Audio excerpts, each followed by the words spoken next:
Guys অনেকদিন ধরে একটা স্বপ্ন আছে যে আমি একটা ধূপকাঠি বানাবো, সেটা শাহরুখ খান নিজের ঘরে জ্বালাবে। গাইস আজকে আমি আমার স্বপ্ন পূরণ করতে আমাদের বাড়ির পিছনে মাঠে চলে এলাম, কিন্তু গাইস এখানে একটা প্রবলেম আছে, মানে আমি তো ধূপকাঠি বানাতেই পারি না। তাই তো গাইস আমি আমার ইউটিউব বাবার কাছে একটুখানি সাহায্য নিতে চলে গেলাম। আর গাইস সেখান থেকে জানতে পারলাম আমাদের নাকি একটা স্পেশাল গাছের ছাল নেওয়া লাগবে।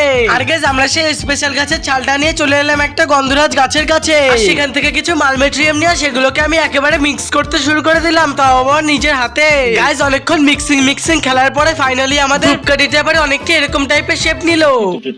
গাইস এই জিনিসটা দেখে আমার একটা জিনিসের কথাই মনে পড়ছে। আর গাইস প্রায় 5 দিন ধরে শুকানোর পরে ফাইনালি এটার লুক অনেকটা এরকম টাইপের হলো। আর গাইস যখন এটাকে আমি নিতে আসলাম তখন তো দেখলাম এটা পুরোপুরি জমে কাঠ হয়ে গেছিল, কিন্তু গাইস সত্যি বলছি এটা থেকে কোনো রকম সেন্ট আসছিল না। গাইস ধূপকাঠি মানে হলো গিয়ে ধূপও থাকবে এবং কাঠিও থাকবে। গাইস আমাদের ধূপকাঠির পিছনে কিছু ছিল না, তাই আমরা একটুখানি ফুটো করে পিছনে কাঠি দিয়ে দিলাম। আর গাইস ফাইনাল রেজাল্ট এটা ছিল। সবাই একটা সাবস্ক্রাইব করে দিও।